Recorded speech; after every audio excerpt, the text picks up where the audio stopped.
नमस्कार। आप देख रहे हैं लॉ मेड सिंपल, जहां हम कानून को आम भाषा में समझाते हैं ताकि हर व्यक्ति अपने अधिकार और जिम्मेदारियां जान सके। आज का विषय है चेक बाउंस से जुड़ी आम गलतफहमियां। क्या आपने कभी सोचा है कि चेक बाउंस होना सिर्फ एक बैंकिंग गलती है, या यह सिर्फ एक लेनदेन की असफलता है? दरअसल यह एक आपराधिक अपराध है और भारत में इससे जुड़े लाखों केस कोर्ट में लंबित हैं। निगोशिएबल इंस्ट्रूमेंट्स एक्ट 1881 की धारा 138 के तहत चेक बाउंस पर सजा और जुर्माना दोनों हो सकते हैं। यह कानून कहता है कि अगर कोई व्यक्ति जानबूझकर चेक का भुगतान नहीं करता तो उसे 2 साल तक की जेल या 2 गुना जुर्माना हो सकता है। यह सिर्फ एक कागज का टुकड़ा नहीं, बल्कि एक कानूनी वादा होता है। फिर भी बहुत से लोग इसे हल्के में लेते हैं। वे सोचते हैं कि जवाब भेजना या वकील की सलाह लेना काफी है, लेकिन सच्चाई इससे कहीं ज्यादा गंभीर है। इस वीडियो में हम मिथकों को तोड़ेंगे और आपको सच्चाई बताएंगे ताकि आप या आपके जानने वाले इस गलती से बच सकें। हम आपको बताएंगे कि किन गलतफहमियों के कारण लोग सजा भुगतते हैं और कैसे सही जानकारी आपको कानूनी मुसीबत से बचा सकती है। हम उदाहरणों के जरिए समझाएंगे कि कोर्ट कैसे निर्णय लेता है। हम आपको यह भी बताएंगे कि शिकायतकर्ता की स्थिति कितनी मजबूत होती है और कैसे आरोपी की लापरवाही उसे जेल तक पहुंचा सकती है। इस वीडियो का उद्देश्य है आपको सशक्त बनाना, ताकि आप कानून को समझें, अपनाएं और उसका सम्मान करें। तो चलिए शुरू करते हैं। मिथ बनाम हकीकत। वीडियो के अंत में चैनल को लाइक करें, शेयर करें और सब्सक्राइब करना न भूलें, क्योंकि लॉ मेड सिंपल का मकसद है कानून को सबके लिए सरल बनाना। अब हम बढ़ते हैं अगले स्लाइड की ओर। मिथक, नोटिस का जवाब दे दिया, अब मामला खत्म।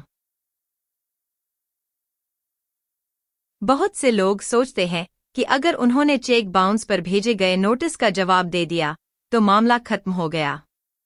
लेकिन सच्चाई यह है कि जवाब देना पर्याप्त नहीं है।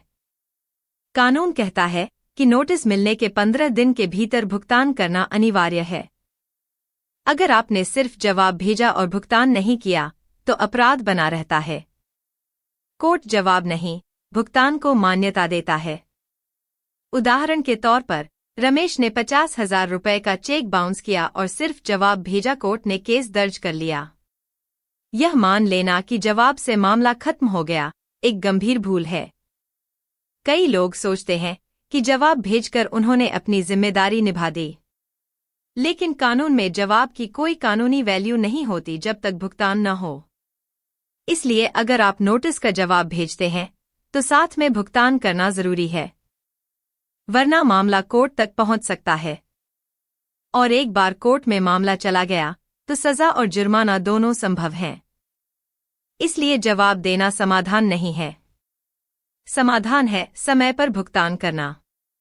इस गलती से बचना बेहद जरूरी है, क्योंकि यही लापरवाही आपको कानूनी संकट में डाल सकती है। अब हम बढ़ते हैं अगले स्लाइड की ओर। शुरुआती गलतियां जो बाद में भारी पड़ती हैं। चेक बाउंस के मामलों में आरोपी अक्सर शुरुआत में ही ऐसी गलतियां करता है जो बाद में उसे भारी पड़ती हैं। सबसे आम गलती है सिर्फ अपने वकील की बात मानना और दूसरा कानूनी मत न लेना। कई बार आरोपी शिकायतकर्ता को कमजोर समझता है, जबकि उसकी कानूनी स्थिति बहुत मजबूत होती है। निगोशिएबल इंस्ट्रूमेंट्स एक्ट की धारा 138 के तहत सजा और जुर्माना तय है। अगर समय पर भुगतान या समझौता नहीं किया गया तो कोर्ट में मामला बनता है। उदाहरण के तौर पर संदीप ने 90,000 रुपए का चेक बाउंस किया और वकील ने कहा, देख लेंगे। कोर्ट ने 1 साल की सजा दी। अगर उसने नोटिस मिलते ही भुगतान किया होता या दूसरा कानूनी मत लिया होता तो सजा से बच सकता था। अक्सर आरोपी सोचता है कि शिकायतकर्ता कमजोर है और कोर्ट में कुछ नहीं होगा, लेकिन यह सोच गलत साबित होती है। कानून शिकायतकर्ता को मजबूत बनाता है और आरोपी की लापरवाही उसे सजा दिला सकती है। इसलिए शुरुआत में ही सही निर्णय लेना जरूरी है। समय पर भुगतान, समझौता और सही सलाह लेना आपको कानूनी संकट से बचा सकता है। अब हम बढ़ते हैं अगले स्लाइड की ओर। मिथक, मेरे वकील ने कहा कुछ नहीं होगा। बहुत से आरोपी अपने वकील की बातों पर आंख बंद करके भरोसा कर लेते हैं। उन्हें लगता है कि अगर वकील ने कह दिया कुछ नहीं होगा तो मामला वहीं खत्म हो गया। लेकिन कानून में सिर्फ सलाह नहीं, सबूत और कार्रवाई मायने रखती है। धारा 138 के तहत चेक बाउंस एक आपराधिक अपराध है, जिसमें 2 साल तक की जेल या 2 गुना जुर्माना हो सकता है। कोर्ट वकील की बातों पर नहीं, दस्तावेजों और कानूनी प्रक्रिया पर ध्यान देता है। उदाहरण के तौर पर, अजय ने 1 लाख रुपए का भुगतान नहीं किया क्योंकि उसके वकील ने कहा, देख लेंगे। कोर्ट ने गिरफ्तारी के आदेश दे दिए। यह सोच कि मेरा वकील सब संभाल लेगा, आपको जोखिम में डाल सकती है। हर व्यक्ति को खुद भी कानून की जानकारी रखनी चाहिए, क्योंकि अंत में सजा आरोपी को होती है, वकील को नहीं। गलत सलाह से बचना और दूसरा कानूनी मत लेना समझदारी है। कानून में लापरवाही की कोई जगह नहीं होती, इसलिए सिर्फ सलाह पर नहीं, तथ्यों पर भरोसा करें। अगर आप समय पर सही निर्णय लेते हैं तो आप सजा और बदनामी से बच सकते हैं। कोर्ट में भावनाओं की नहीं, कानूनी प्रक्रिया की सुनवाई होती है, इसलिए खुद को जागरूक बनाना जरूरी है। कानून की जानकारी आपको सशक्त बनाती है और गलत सलाह से बचाती है। हर केस की जिम्मेदारी आपकी है, इसलिए सोच समझकर कदम उठाएं। अब हम बढ़ते हैं अगले स्लाइड की ओर। मिथक, बहुत लोगों के चेक बाउंस हुए हैं, मुझे कुछ नहीं होगा। यह एक बहुत आम सोच है, इतने लोगों के चेक बाउंस हुए हैं, मेरा क्या होगा। लेकिन हर केस अलग होता है। कोर्ट हर मामले को उसके तथ्यों के आधार पर देखता है। कानून सब पर समान रूप से लागू होता है, इसलिए यह मान लेना कि आप बच जाएंगे एक भ्रम है। उदाहरण के तौर पर, सीमा ने सोचा कि कुछ नहीं होगा लेकिन कोर्ट ने उसे सजा दी। चेक बाउंस कोई मजाक नहीं है, यह एक गंभीर अपराध है। धारा 138 में कोई छूट नहीं है, चाहे कितने भी केस कोर्ट में हों। बहुत लोग वाली सोच आपको सुरक्षा नहीं देती बल्कि आपको लापरवाह बना देती है। हर व्यक्ति की जिम्मेदारी है कि वह कानून का पालन करे। अगर आपने चेक जारी किया है तो उसका भुगतान सुनिश्चित करना आपकी जिम्मेदारी है। कोर्ट में यह नहीं देखा जाता कि कितने लोगों ने गलती की है, बल्कि यह देखा जाता है कि आपने क्या किया। इसलिए यह सोच कि सबके साथ होता है, आपको सजा से नहीं बचा सकती। हर केस की कानूनी प्रक्रिया अलग होती है और हर आरोपी को उसका परिणाम भुगतना पड़ता है। इसलिए सोच बदलें, बहुत लोग, सुरक्षा नहीं। अब हम बढ़ते हैं अगले स्लाइड की ओर। मिथक, मैं पैसा नहीं दूंगा, देख लेंगे।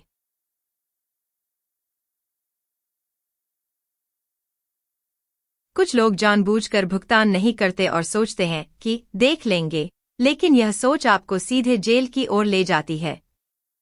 कानून कहता है कि नोटिस मिलने के बाद 15 दिन में भुगतान जरूरी है। अगर आप भुगतान नहीं करते तो कोर्ट में अपराध सिद्ध हो जाता है और फिर सजा तय होती है। उदाहरण के तौर पर, विकास ने 75,000 रुपए नहीं चुकाया, कोर्ट ने 1 साल की सजा दी। जानबूझकर न चुकाना एक गंभीर अपराध है। यह सिर्फ वित्तीय मामला नहीं, बल्कि आपराधिक मामला है।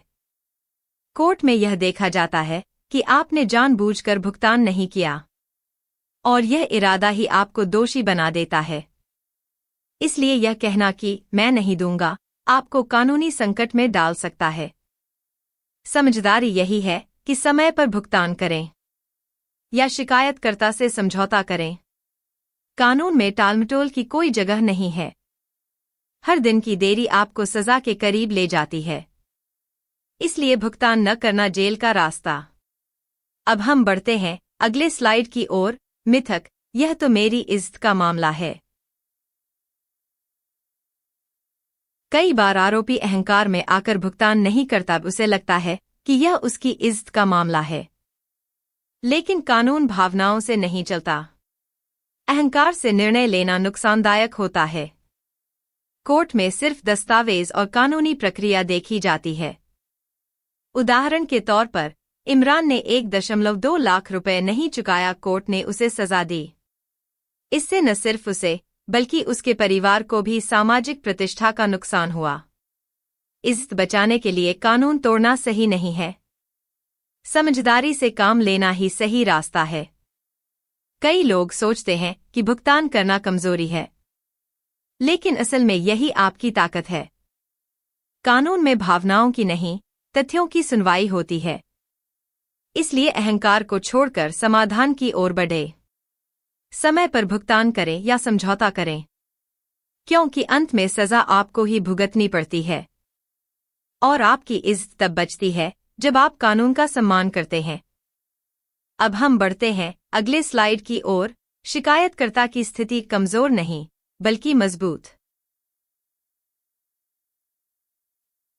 आरोपी अक्सर शिकायतकर्ता को कमजोर समझता है, लेकिन सच्चाई इसके बिल्कुल उलट होती है।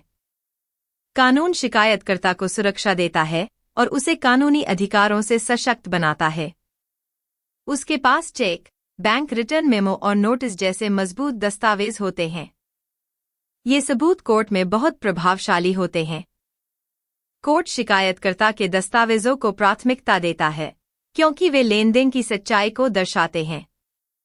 अगर आरोपी समय पर समझौता करता तो मामला सुलझ सकता था, लेकिन शिकायतकर्ता की स्थिति कानूनी रूप से बेहतर होती है। उसे कानून का साथ मिलता है, जबकि आरोपी को अपनी गलती का बचाव करना पड़ता है। कमजोर समझना एक रणनीतिक भूल है। यह सोच आरोपी को लापरवाह बना देती है, और यही लापरवाही उसे सजा दिला सकती है। शिकायतकर्ता को हल्के में लेना कानूनी दृष्टि से एक बड़ी गलती है। अगर आप समझदारी से काम लें, तो आप समय पर समाधान निकाल सकते हैं। शिकायतकर्ता से संवाद करना और समझौता करना आपको कोर्ट की प्रक्रिया से बचा सकता है। इसलिए शिकायतकर्ता को कमजोर नहीं, बल्कि कानूनी रूप से मजबूत समझें। हर दस्तावेज उसकी स्थिति को मजबूत करता है और कोर्ट में उसकी बात को वजन देता है। अब हम बढ़ते हैं अगले स्लाइड की ओर।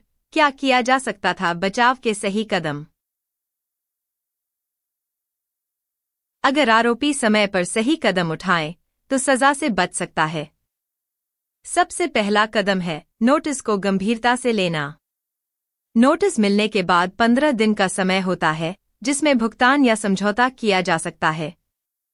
अगर आप इस समय का सही उपयोग करें, तो मामला कोर्ट तक पहुंचने से पहले ही सुलझ सकता है। दूसरा महत्वपूर्ण कदम है दूसरा कानूनी मत लेना। सिर्फ एक वकील की बात मानना जोखिम भरा हो सकता है। तीसरा कदम है शिकायतकर्ता से संवाद करना। कई बार बातचीत से समाधान निकल आता है। चौथा कदम है कोर्ट में पेशी से पहले तैयारी करना। अपने दस्तावेज, जवाब और रणनीति तैयार रखें। पांचवा कदम है अहंकार और टालमटोल से बचना। कानून में देरी और लापरवाही की कोई जगह नहीं होती। हर दिन की देरी आपको सजा के करीब ले जाती है।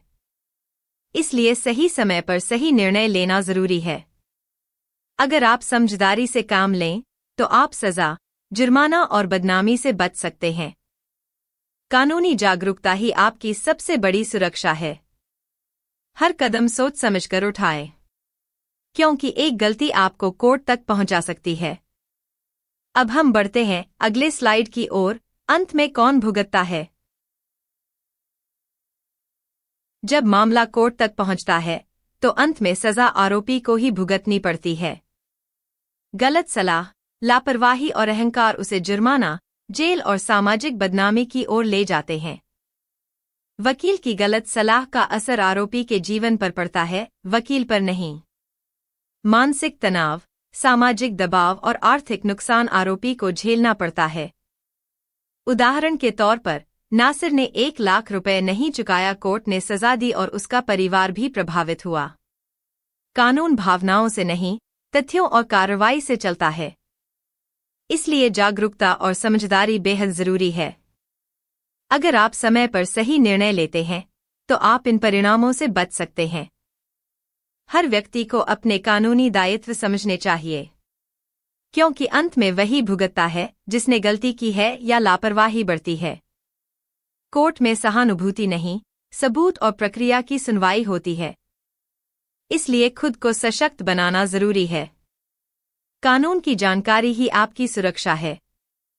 अब हम बढ़ते हैं अंतिम स्लाइड की ओर। निष्कर्ष, हकीकत को पहचानें। तो अब आप जान चुके हैं कि चेक बाउंस कोई हल्की बात नहीं है, यह एक गंभीर कानूनी अपराध है।